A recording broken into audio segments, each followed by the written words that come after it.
ಇದೆ, ಬಂದ್ರಿ ಅಷ್ಟು ವಿಶ್ವಾಸಕ್ಕೆ ಬರಬೇಕು. ಬರಲಿ ಬನ್ನಿ ಬನ್ನಿ ಬನ್ನಿ. ನಮಸ್ಕಾರ ಸರ್, ಚೆನ್ನಾಗಿದ್ದೀರಾ? ಭಾಳ ಸಂತೋಷ ಆಯ್ತು ನನಗೆ. ಇವಾಗ ಸೊ ನಾವು ಕೇಳಿದ್ದೆಲ್ಲ ಕೇಳ್ತಿಲ್ಲ ಅನ್ಕೋತೀವಿ, ನಿಜವಾಗ್ಲೂ ಕೇಳ್ತಿಲ್ಲ. ಊರಲ್ಲಿ ಹಾಕಾಗಿತ್ತಾ? ಸೊ ಮೈಕ್ ಸ್ವಲ್ಪ ಮುಂದೆ ಮೇಲೆ ಇಟ್ಕೊಳ್ಳಿ, ಹೀಗೆ ಇಟ್ಕೊಳ್ಳಿ, ಅವಾಗ ಎಲ್ಲರಿಗೂ ಕೇಳಿಸುತ್ತೆ ನಿಮ್ಮ ಉತ್ತರ. ನಿಮ್ಮಿಂದ ಕಲಿಯೋದು ತುಂಬ ಇರುತ್ತಲ್ವಾ? ಇಲ್ಲ, ನಾವೆಲ್ಲ ಇದೀವಲ್ಲ ಸರ್, ನಾವು ಇದೇ ಫಸ್ಟ್ ಟೈಮ್ ಸ್ಟೇಜ್ ಮೇಲೆ ಬಂದಿದ್ದೀವಿ ಸರ್. ಎಲ್ಲಿ 30 ಮಂದಿ ಸ್ಟೇಜ್ ಮೇಲೆ ಬಂದಿದ್ದ? ಪದೇ ಮೇಲೆ ಬಂದಿದ್ದು, ಸ್ಟೇಜ್ ಮೇಲೆ ಬಂದಿಲ್ಲ. ನೀವು ನೋಡಿಲ್ಲ ಅದು ಫಿಲಿಮ್ ಪದೇ ಮೇಲೆ ಸ್ಟೇಜ್ ಮೇಲೆ ನೀವು ಸ್ಟೇಜ್ ನೀವು ಅವ್ರನ್ನ 2 ಪ್ರಶ್ನೆ ಕೇಳಿದ್ವಿ, ಭಾಳ ಚೆನ್ನಾಗಿ ಉತ್ತರ ಕೊಟ್ಟರು. ಪಟ್ಟಂತ ಉತ್ತರ ಕೊಟ್ಬಿಟ್ರು, ಯೋಚನೆ ಕೂಡ ಮಾಡಲಿಲ್ಲ. ಅದೇ ಪ್ರಶ್ನೆ ಇವಾಗ ನಿಮ್ಮನ್ನು ಕೇಳ್ತೀವಿ, ನೀವು ಕೂಡ ಪಟ್ಟಂತ ಉತ್ತರ ಕೊಡ್ಬೋದು. ಸ್ವಲ್ಪ ಒಂದು 10 ಸೆಕೆಂಡ್ ಕಾಲ ಯೋಚನೆ ಮಾಡಿನೂ ಹೇಳ್ಬೋದು, ಆಯ್ತಾ? ಮೊದಲನೇ ಪ್ರಶ್ನೆ ಹೀಗಿದೆ: ನಿಮ್ಮ ಯಾವ ಸ್ವಭಾವ ನಿಮ್ಮವರಿಗೆ ಇಷ್ಟ ಆಗಿದೆ? ನಿಮ್ಮ ಯಾವ ಸ್ವಭಾವ ನಿಮ್ಮವರಿಗೆ ತುಂಬಾ ಇಷ್ಟ? ನಿಮ್ಮ ಸ್ವಭಾವನ, ಬೇರೆಯವ್ರಿಗಲ್ಲ, ನಿಮ್ಮೇ ಸ್ವಭಾವ. ಸೊ ಎಲ್ಲದಕ್ಕೂ ಒಂದು ಒಳ್ಳೆ ಸ್ವಭಾವ ಇದೆ, ಅದನ್ನ ಇಷ್ಟಪಡ್ತಾರೆ. ಸರಿ, ಈಗ ಹೇಳಿ, ನಿಮ್ಗೆ ಯಾವ ಸ್ವಭಾವ ಅವ್ರಿಗೆ ಇಷ್ಟ ಇಲ್ಲ, ಅದನ್ನ ಅವರು ನಿಮ್ಗೆ ಹೇಳಿದ್ದಾರೆ. ನಿಮ್ ನೇಚರು, ನೀವಿರೋ ರೀತಿ, ನೀವು ವರ್ತಿಸೋ ರೀತಿ ಯಾವುದು ಅವರಿಗಷ್ಟು ಒಪ್ಪಿಗೆ ಇಲ್ಲ, ಅದನ್ನ ಅವ್ರು ನಿಮ್ಗೆ ಹೇಳಿದ್ದಾರೆ.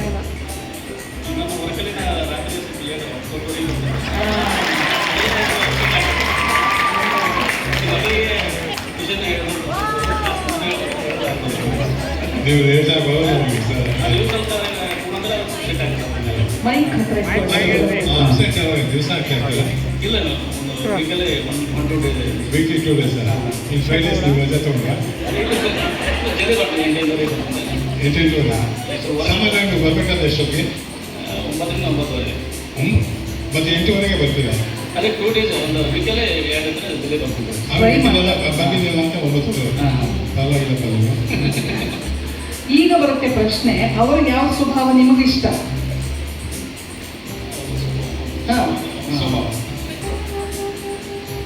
ಅವ್ರ ಬಗ್ಗೆ ನಿಮ್ಗೆ ಏನ್ ಇಷ್ಟ? ಓಕೆ, ತುಂಬಾ ಚೆನ್ನಾಗಿದೆ ಈ ಗುಣ ಅಂತ ಯಾವ ಸ್ವಭಾವದ ಬಗ್ಗೆ ಹೇಳ್ತೀರಾ? ಸಂಸಾರದಲ್ಲಿ ಎಲ್ಲ ತರ ನಮ್ಮ ಹೊಂದಾಣಿಕೆ ಇದೆ. ಹೆಂಗಿದ್ರೆ ನಿಮ್ಗೆ ಹೆಂಗ್ ಬೇಕೋ ಹಂಗೆ ಇರ್ತಾರೆ. ಅದಕ್ಕೆ ತುಂಬಾ ಇಷ್ಟ. ಓಕೆ, ಹಾಗೆ ಯಾವ ಸ್ವಭಾವ ನಿಮ್ಗೆ ಸ್ವಲ್ಪ ಇಷ್ಟ ಇಲ್ಲ ಅವ್ರ ಬಗ್ಗೆ? ಏನಿದು, ಇದನ್ನ ಸ್ವಲ್ಪ ನೀನು ಬದಲಾಯಿಸ್ಕೋಬಾರ್ದಾ ಅಂತ ಅವಾಗ ನೀವು ಗಮನಿಸಿರೋದು, ಅವ್ರು ಹೇಳಿರೋದು ಯಾವ್ದು?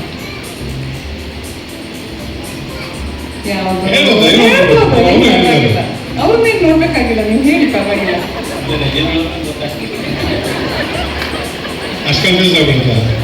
ಪ್ರಶ್ನೆ ಎಷ್ಟು ಕನ್ಫ್ಯೂಸಿಂಗ್ ಆಗಿದೆಯಾ? ಸ್ವಭಾವ ಯಾವ್ದು ಇಷ್ಟ ಆಗಲಿಲ್ಲ, ಮನೆಯಲ್ಲಿ ನಡೆಯೋದಾಗಲಿ, ಅವ್ರು ಮಾತಾಡೋದಾಗಲಿ, ಅವ್ರು ನಡ್ಕೊಳ್ಳೋ ರೀತಿಯಾಗಲಿ ಯಾವ್ದು ಏನು ಇಲ್ವಾ? ಎಲ್ಲ ಇಷ್ಟ? ಎಲ್ಲ ಚೆನ್ನಾಗಿದೆಯಾ? ಫ್ಯಾಂಟಾಸ್ಟಿಕ್, ಒಂದು ಚಪ್ಪಾಳೆ ಹೊಡೆಯಪ್ಪ, ಎಲ್ಲ ಚೆನ್ನಾಗಿದೆ ಅಂತ ಹೇಳಿ.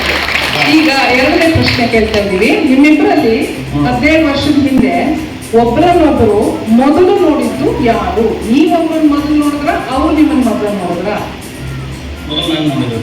ನೀವೇ ನೋಡಿದ್ರ? ಅವ್ರು ನೋಡಿಲ್ಲ ಅಂತೀರ? ಎಲ್ಲಿ ನೋಡಿದ್ರಿ? ನೋಡಕ್ ಹೋದಾಗ ನೀವೇ ಫಸ್ಟ್ ನೋಡಿದ್ರಿ?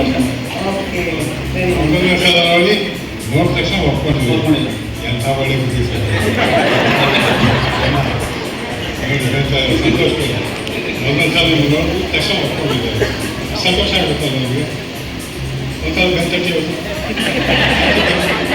ಶಕ್ತಿ ಬೆನ್ನು. ಇನ್ನೊಂದು 5 ದಿವಸ ನೀವು ನಿಧಾನಕ್ಕೆ ಬರ್ಬೋದು ಮನೆಗೆ.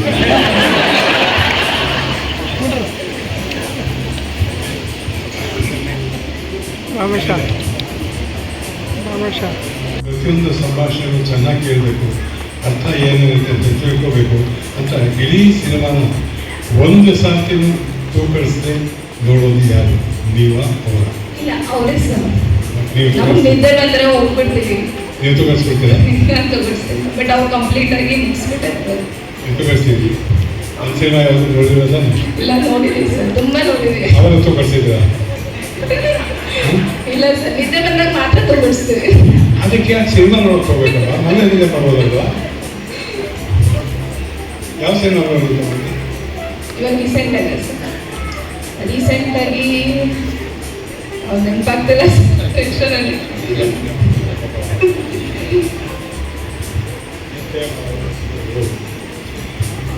ಪ್ರತಿ ತಿಂಡಿ ಊಟದಲ್ಲೂ ಕಂಫರ್ಟ್ ಫುಡ್ ಅಂತ ಎಲ್ಲರಿಗೂ ಇರುತ್ತೆ. ಒಬ್ಬೊಬ್ಬರಿಗೂ ಒಂದೊಂದು ಇಷ್ಟ, ಕಂಫರ್ಟ್ ಇದು ಅದು ಅಂತ. ನಿಮ್ಮ ಯಜಮಾನಿಗೆ ತುಂಬ ಪ್ರಿಯ ಊಟ ಅಥವಾ ತಿಂಡಿ ಯಾವುದು? ತಿಂಡಿ ಅವರಿಗೆ ಪಡ್ಡು ಅಂದ್ರೆ ತುಂಬಾ ಇಷ್ಟ ಸರ್. ಇವನ್ ನಾನು ದೋಸೆ ಮಾಡಿದಾಗ ಕೂಡ ಪಡ್ಡು ಮಾಡು ಅಂತ ಹೇಳ್ತಾರೆ ನೆಕ್ಸ್ಟ್ ಡೇ. ಸೊ ಅವ್ರಿಗೆ ಪಡ್ಡು ಅಂದ್ರೆ ತುಂಬಾ ಇಷ್ಟ. ನಿಮ್ಗೆ ಯಾವ್ದು ಇಷ್ಟ? ನಂಗೆ ಬಿಸಿಬೇಳೆ ಬಾತ್ ಇಷ್ಟ. ಅದನ್ನು ಅವ್ರು ಗೊತ್ತಿಲ್ವಾ? ಇಲ್ಲ, ತಿಂತಾರೆ ಸರ್ ಅವ್ರು. ಇದು ಅಂತ ಅಲ್ಲ, ಎಲ್ಲ ತಿಂಡಿನೂ ತುಂಬಾ ಇಷ್ಟ ಆಗುತ್ತೆ. ಬಟ್ ಅದ್ರಲ್ಲಿ ತುಂಬಾ ಇಷ್ಟ ಪಡೋದು ಅಂದ್ರೆ ಪಡ್ಡು. ಅದಕ್ಕೆ ಅಷ್ಟು ಇಷ್ಟ ಇಲ್ಲ. ನನ್ಗೆ ಅಷ್ಟು ಇಷ್ಟ ಇಲ್ಲ ಸರ್. ನಾವು ನೀವೇ ಮಾಡ್ಕೊಡ್ಬೇಕು. ನಾವೇ ಮಾಡೋದು ನಿಮ್ಗೆ ಸರ್. ಇಷ್ಟ ಮಾಡಿದಾಗ ಎಲ್ಲ ಚೆನ್ನಾಗಿರ್ಬೇಕಲ್ಲ, ಇಷ್ಟಪಟ್ಟು ಮಾಡ್ಬೇಕಲ್ಲ. ಸರ್ ಇಷ್ಟಪಟ್ಟೆ, ಅವರಿಗೋಸ್ಕರ ಅಂದ್ರೆ ಎಷ್ಟು ಕಷ್ಟ ಆದ್ರೂ ಇಷ್ಟಪಟ್ಟೆ ಮಾಡಿರ್ತೀವಿ ಸರ್ ಅಂತ ಅವ್ರು ಅನ್ಕೋಬೇಕು. ಇವನ್ ನಮ್ಗೆ ಇಷ್ಟ ಇಲ್ಲ ಅಂದ್ರೂ ಅವರಿಗೋಸ್ಕರ ಮಾಡ್ಕೊಡ್ತೀವಿ. ಹೌದಾ? ಹೌದಾ? ಹೌದು ಸರ್, ಖಂಡಿತ. ಇಷ್ಟ ಇಲ್ಲದೆ ಮಾಡೋ ಅಡುಗೆ ಚೆನ್ನಾಗಿರ್ತ. ಇದು ನಾ ಫಸ್ಟ್ ಟೈಮ್ ಬಿಜಾಪುರದಲ್ಲಿ ಕೇಳಿದ್ದು. ಇಲ್ಲ ಸರ್, ನಮಗೆ ಇಷ್ಟ ಆಗಲ್ಲ ಆ ತಿಂಡಿ, ಬಟ್ ನಮ್ಗೆ ಇಷ್ಟ ಇಲ್ಲ. ಅದೇ ಇಷ್ಟ ಇಲ್ಲದೆ ಇರೋ ಹೆಂಗಸು ಅವರು ಯಜಮಾನರಿಗೋಸ್ಕರ ತಿಂಡಿ ಮಾಡಿದ್ರು ಅದು ಚೆನ್ನಾಗಿರುತ್ತೆ. ಇವತ್ತೇ ಗೊತ್ತಾಗಿದೆ. ಸೊ ವಿಶೇಷವಾಗಿ ಏನೋ ಹಾಕ್ತೀರಾ? ಪ್ರೀತಿ ಅನ್ಬೋದು ಅಷ್ಟೇ. ಅದೇ ಬೇಕಿತ್ತು ಉತ್ತರ. ಅಲ್ಲಿ ಗೆದ್ದು ನೀವು, ಅದಕ್ಕೆ ಗೆದ್ದಿರಿ ನೀವು. ಅದೇನೋ ಚೆನ್ನಾಗಿಲ್ಲ ಅನ್ನೋ ಪ್ರೀತಿ ತುಂಬಿದ್ದೀರಿ. ಅದು ಪ್ರೀತಿಯಿಂದ ಮಾಡಿದಾಗ ಗಬ್ಬ ಗಬ್ಬ ಯಾವ ರೀತಿ ಇದ್ರೂ ಇಷ್ಟಪಟ್ಟು ತಿಂತಾರೆ. ಒಟ್ಟಲ್ಲಿ ನಾವು ಬಡಿಸೋ ರೀತಿಯಿಂದ ಇರುತ್ತೆ ನಮ್ಮ ಅದನ್ನು ಕೂಡ. Of course sir. ತಟ್ಟೆಯಲ್ಲಿ ಬೇಯಿಸ್ಬೇಕು. ಅದೇ ಒಂದು ತಟ್ಟೆ ಕೊಟ್ಟರೆ ಚೆನ್ನಾಗಿರುತ್ತೆ. ಅದು ಚೆನ್ನಾಗಿಲ್ಲ ಅಂದ್ರೆ ಇಷ್ಟಪಟ್ಟು ತಿಂತಾರೆ. ಹೌದಾ? ಹೇಳ್ತಾರ ಚೆನ್ನಾಗಿದೆ ಅಂತ ಹೇಳ್ತಾರ ನೀವು? ಚೆನ್ನಾಗಿದೆ ಅಂತ ಅವ್ರು ಇಷ್ಟು ದಿನ ನೀವು ಅಕಸ್ಮಾತ್ ಬೇಜಾರು ಪಟ್ಟು ಕೊಟ್ಟಾಗ ಅವ್ರು ಏನು ಕೇಳ್ತಾರೆ? ಏನು ಅನ್ನಲ್ಲ ಸರ್, ಸುಮ್ಮನೆ ತಿಂದ್ಬಿಟ್ಟು ಎದ್ದೋಗ್ತಾರೆ ಅಷ್ಟೇ. ಬೇಜಾರಾದಾಗ ಅವ್ರು ಆಕ್ಚುಲಿ ನಾನು ಮಾತಾಡ್ಸಕ್ಕೆ ಹೋಗಲ್ಲ. ಆಮೇಲೆ ಸಮಾಧಾನ ಆದ್ಮೇಲೆ ಯಾಕೆ ಏನಾಯ್ತು ಅಂತ ಆಮೇಲೆ ಬಂದು ಕೇಳ್ತಾರೆ. ಥ್ಯಾಂಕ್ಸ್ ಕೊಡ್ತಾರೆ. ಪಂಚವಾರ್ಷಿಕ ಯೋಜನೆ ಚೆನ್ನಾಗಿ ತಿಳ್ಕೊಂಡಿದ್ದಾರೆ ಬ್ಯಾಂಕ್ ಮ್ಯಾನೇಜರ್. ಯಾಕೆಂದ್ರೆ ಬ್ಯಾಂಕ್ ಮ್ಯಾನೇಜರ್ ಅಲ್ಲ, ಎಲ್ಲಿ ಯಾರ ಮೇಲೂ ಕೈಗಾಡಬಾರ್ದು, ತಿಳ್ಕೋಬೇಕು ಅಂತ. ಭಾಳ ಒಳ್ಳೆಯದು. ಕರಿಬೇಕಲ್ಲ ಅವ್ರನ್ನ? ಮ್ಯಾನೇಜರ್ ಅಂತ ಕರಿತೀರ? ಇಲ್ಲ ಸರ್. ಪ್ರಶಾಂತ್ ಸರ್ ಬನ್ನಿ ಸರ್